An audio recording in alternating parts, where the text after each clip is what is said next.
Hello and welcome to the TNW Conference 2024. We are on the conference ground recording our live-streamed interviews with some of the most interesting speakers of the event. Today I have with me Lubomila Jordanova, the founder and CEO at Plan A and Greentech Alliance. Lubomila, welcome to TNW. Thank you so much for having me. So can you quickly introduce yourself and tell a little bit more about what it is that you're doing and what are your main goals are at the conference? So I've been building Plan A for the last 8 years. We have a decarbonisation platform for policy alignment and cost cutting with sustainability in mind. What does it mean in plain English? It means that we help companies be compliant with all the sustainability laws. It means that we help them optimize so that they save money and they're good to the environment. Brilliant. And what do you do at the conference? What are your plans?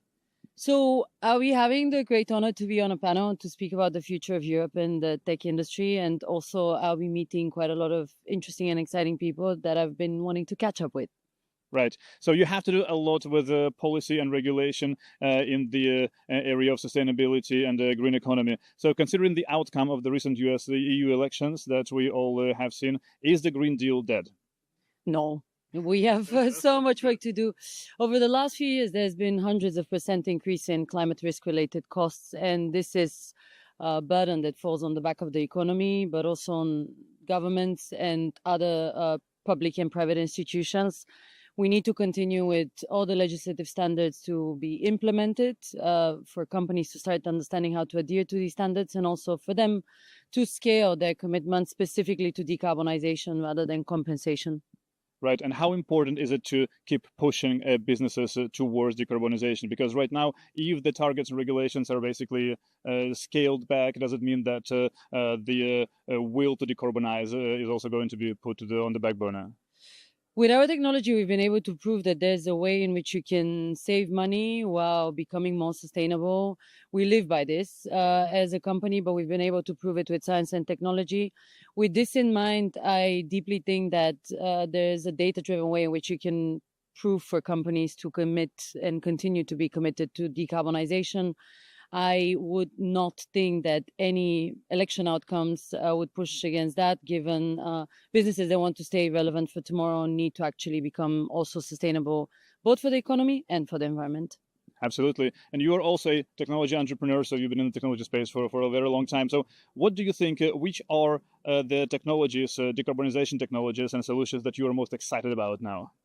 I'm obsessed with waste management. I think we have way too much waste out there, and we need to find ways to detect it, optimize it in terms of its recycling, and then turn it into another product.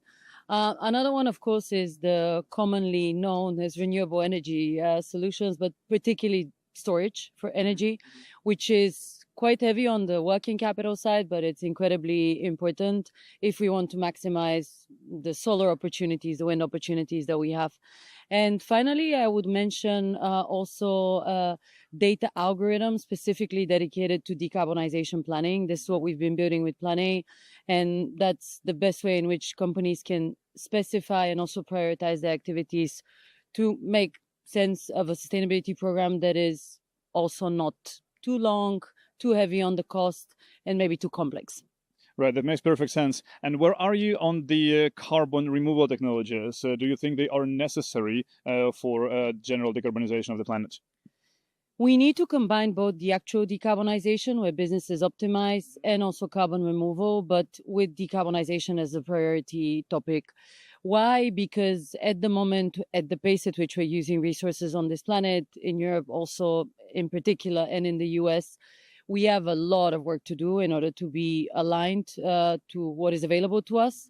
Carbon removal at this point is still not able to cover at all the needs that we have.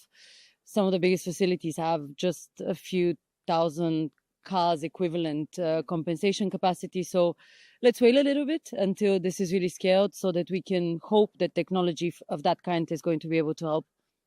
Do you think, to wrap this all up and get your general view of the situation in the industry, do you think it is a pipe dream to decarbonize Earth, or at least Europe, or is it actually real and achievable within our lifetimes? Definitely not solely through carbon removal technologies, because if we continue as business as usual, we won't be able actually to keep more than half of our planet available, be it for resources, be it for human habitat. I don't even want to go into the topic of water. So with this in mind, it is possible, but it would require a lot of different stakeholders to activate themselves now, with businesses being at the core of this activity. But you still believe it's possible? I don't have the choice but not to believe, because I've been working on this for the last 8 years, and we see a lot of signs with the businesses that we work with, which are some of the largest corporate scale-ups, publicly listed companies. So there's hope. Great. Lubomila, thank you so much. Good luck with everything you're doing with Planet and Greentech Alliance. And once again, welcome to the TNW Conference. Thank you so much for having me. Thank you.